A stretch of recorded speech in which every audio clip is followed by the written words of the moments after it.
Are there major changes ahead for the Baltimore Ravens as they take advantage of this very much needed bye week? We're going to look at a couple of things that I still could expect some change in as this team gets ready to play the Giants in just about 10 days' time from now. Thanks so much for tuning in, everybody. This is Ravens Rundown.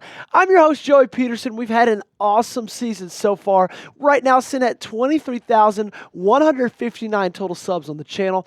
5,510 subs just from this season. We're 841 away from 24,000. We've had over 5,500 people join the family since the start of September. So if you haven't already, how about we make that number go up a little bit higher and let's get to 24K in total.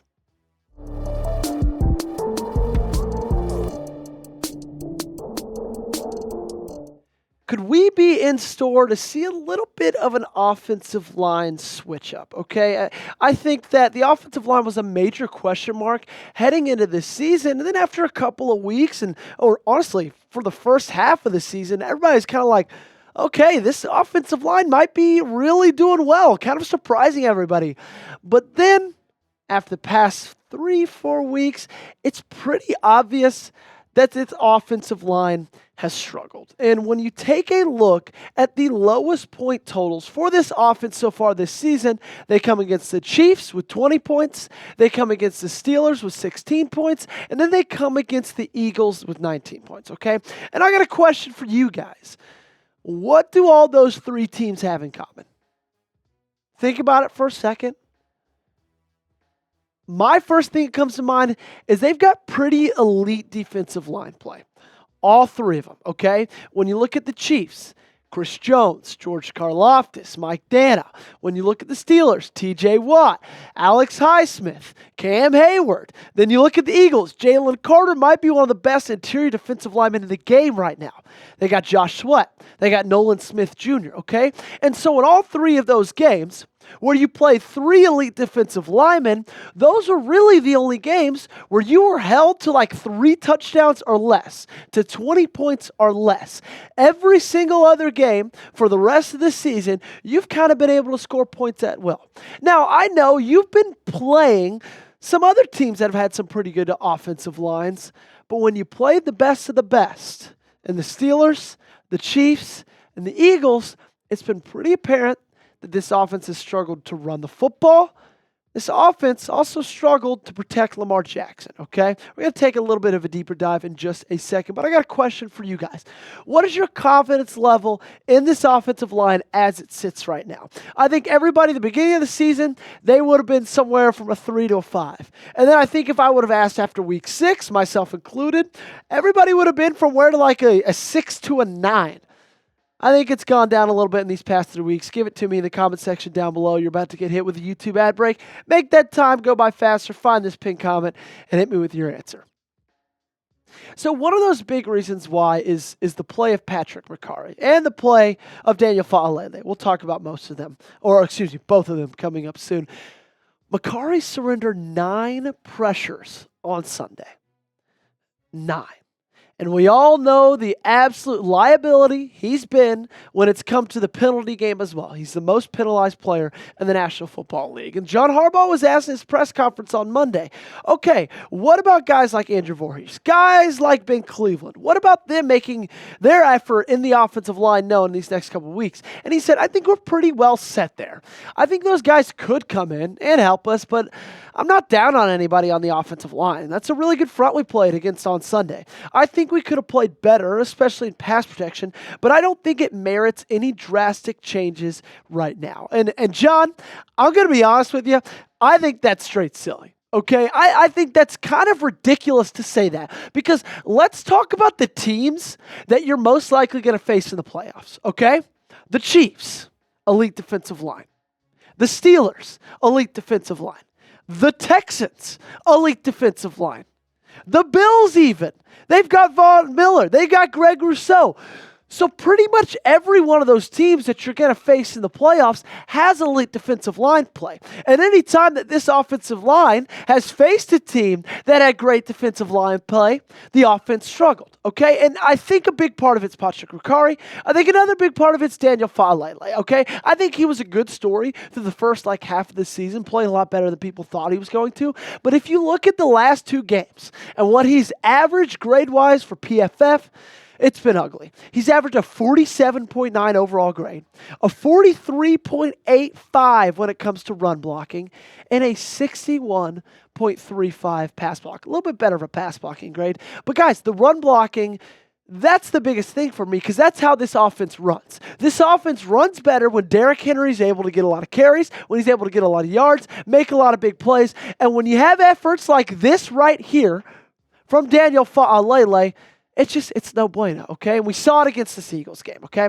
If you look at this certain play right here, Derrick Henry, look how wide that hole is open to the right.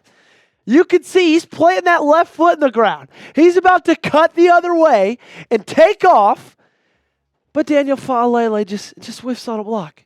He just whiffs. The tackle's made. It's about a gain of 3. Okay? But he's not alone. It's not just Falele. It's Patrick Ricari as well. Okay? And you see this exact next play as well. Derrick Henry's about to put that right foot in the ground. He's about to cut right across that logo. And look, you can see a little bit off screen, reaching at that last second with his left hand and doesn't make the block. Tackle, a gain of about 2 or 3, okay? And so these aren't tackles for losses, but these are gains of 2 or 3 that could have been 6, 8. Who knows that Derrick Henry could have been 15, 30, 40, could have been a touchdown. We all know that guy's ability to break tackles, but these guys just aren't getting their blocks. So this is how the offensive line sits at the moment. You got Ronnie Stanley at the left tackle position, Patrick Ricari at left guard, Linderbaum at center, Falele at right guard, Rosengarten at right tackle. If I am John Harbaugh, I'm trying out a new offensive line against the Giants because first off, it's the Giants. So what can it hurt? Get these guys a chance. Andrew Voorhees, we got to see him start the first 3 games of the season. He did fine. Then he got an injury, and they switched things up on the offensive line. They haven't gone back. But I'd love to see him at left guard. I'd love to see Ben Cleveland at right guard. Because, again, you got to ask yourself the question, what does it hurt? Can things get much worse with Andrew Voorhees and Ben Cleveland than they've been with Patrick Ricari and with Daniel Falele? My opinion is I don't think so.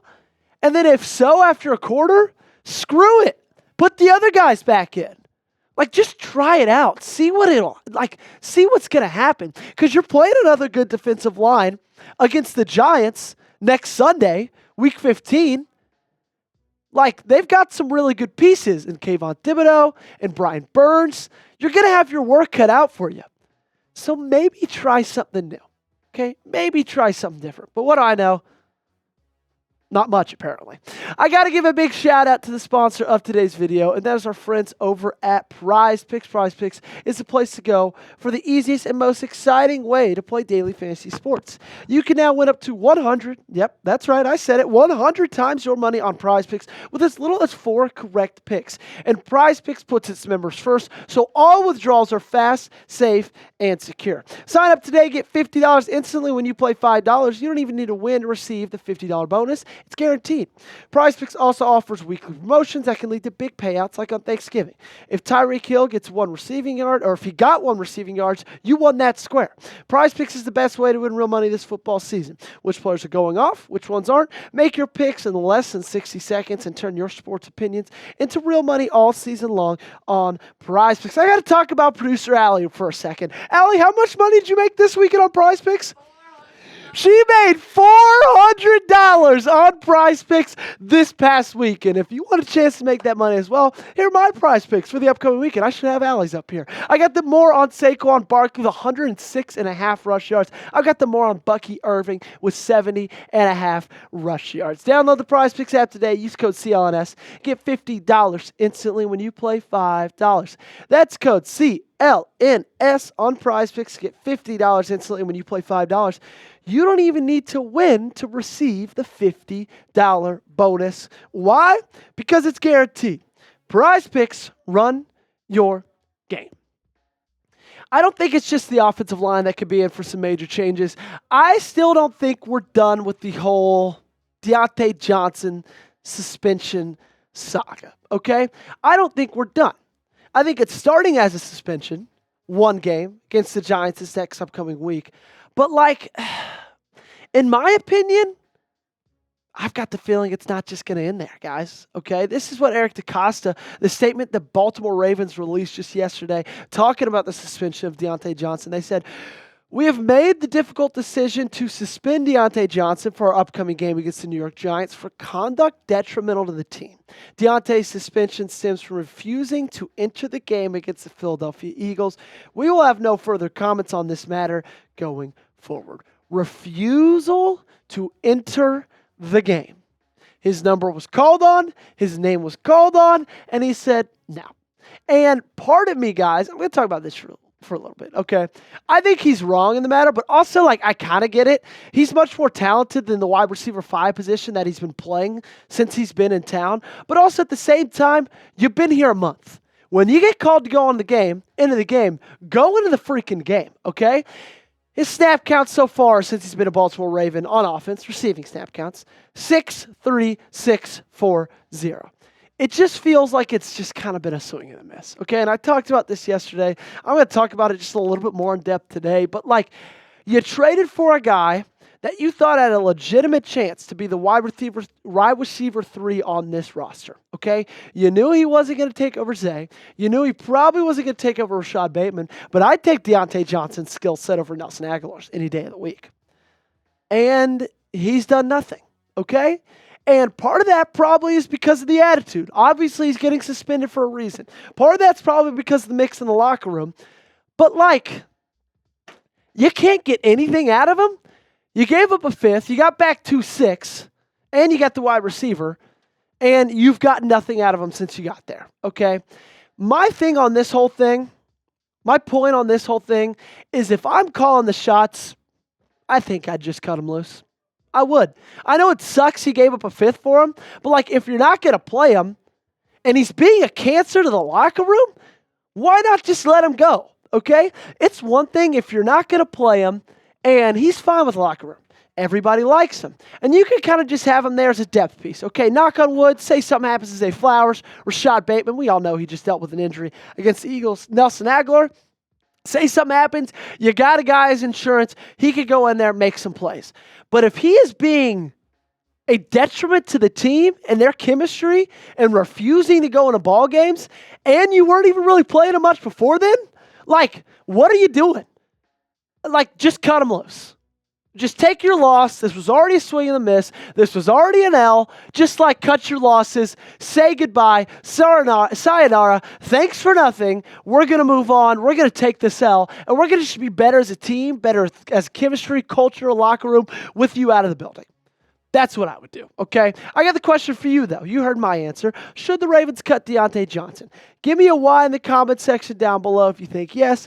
Give me an N if you don't think so. Just let me know down below. Thanks so much for tuning in, everybody. This has been Ravens Rundown. If you're still watching the video, I think it's time for you to join the family again. We've added 5,510 people since the start of football season. I want to see that number go up, so help me out by hitting that sub button.